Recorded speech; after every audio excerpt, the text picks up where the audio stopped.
Сәлем, тағдырлар арнасының тыңдармандары. Менің каналыма қош келдіңіздер. Маған тіркеліп, лайк басуды ұмытпаңыздар. Алдымен інісі, кейін өгей әкем зорлады. Құдай кейбіреулеріне бәрін үйіп-төгіп бере салады. Ал енді біреуіне дым да жоқ. Тіпті тағдырын тәлекке салып, ит азапты өмірді пешенесіне жаза салады. Және оны сондай күйге түсірген оңбағандар еш жазаланбай тайраңдап жүре береді. Сонда өмірдің әділеттілігі қайда, дейді енді ғана 18-ге толған жас қыз. 9-шы сынып оқып жүргенде зорлықтың құрбаны болып, кейін өгей әкесінің езгісіне тап болған бойжеткен аналар үйін паналауға мәжбүр болып отыр.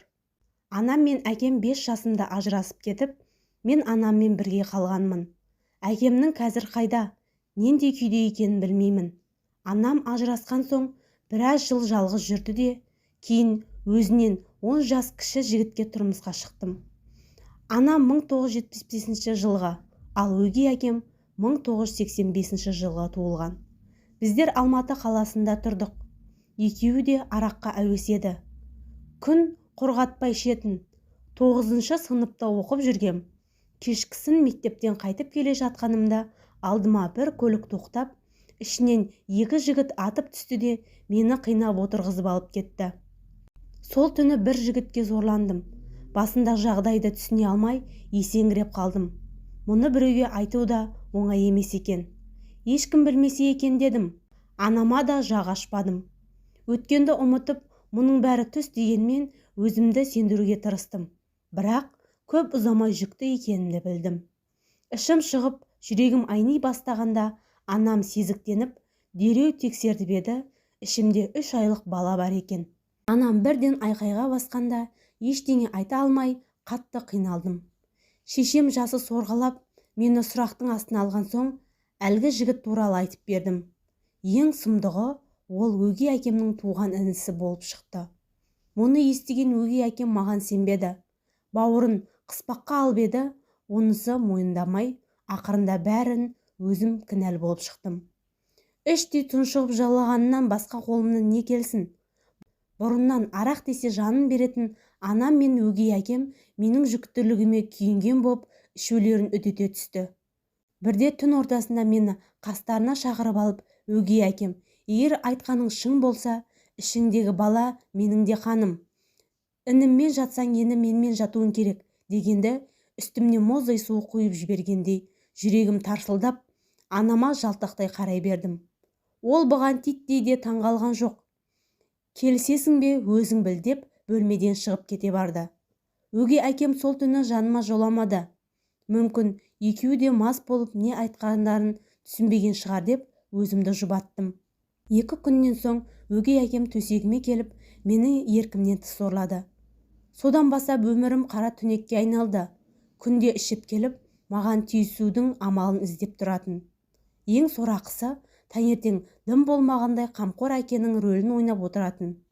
Түнде саған тиіспедім бе, артық кетсем кешір деп, шашымнан сипап, мүләйімсіп қалатын. Қазір ойлап отырсам, өгей әкемнің түпкі ойы мен болған екенмін ғой. Себебі үнемі мені жанына отырғызып алып, қол жүгіртетін, құшақтап, бетімнен жиі сүйетін. Мен сорлы оның бұл қылығын әкелік қамқорлық деп түсініппін. Бұндай азапты күндер 2 айға созылды. Ішім әжептәуір білініп қалған. Сонда да баланы да, өзімді де өлтіргім келіп, талай мәрте дәрі іштім. Бірақ одан еш зиян болмады. Арқа сүйейтін ешкімім жоқ деп іші құса болып жүргенде, Алматының шет жағында тұратын анамның құрбысы есіме түсті. Бала күнімде үйге жиі келіп, мені алдына отырғызып еркелетуші еді. 1 жыл бұрын үйіне барғанбыз. Бар үмітім сол болып жолға шықтым. Шешемнің құрбысы мені бірден таныды. Болған жағдайды естіген соң, дереу учаскелік полиция шақырып, өгей әкемнің, оның інісінің үстіне арыз жаздық. Полиция шешемнің де жазадан шет қалмайтынын айтты. Бірақ іс сол күйі соңына жетпеді. Өгей әкемнің нағашысы лауазымды қызметте екен. Ың-шыңсыз жауып жіберді. Анамның құрбысы мені аналар үйіне әкеп орналастырды.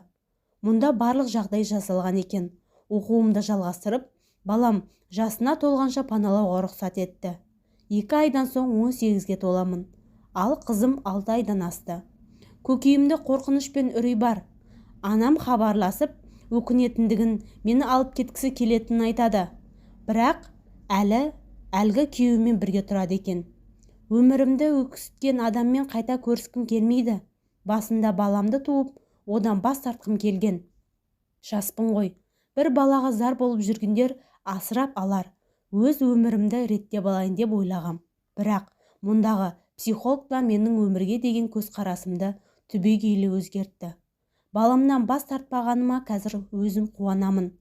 Тек өгей әкем мен оның інісі тиісті жазасын алса деген тілегім бар. Жас өмірім қор болып, бар арман мақсатым күлге айналып, тағдырымның тас талқаны шықты емес пе? Олар жер басып бостандықта жүргенде жүрегіме тыныштық орнай алмайтын сияқты. Құдайдан менің басымдағы жағдайды ешкімге бермес екен деп тіледім.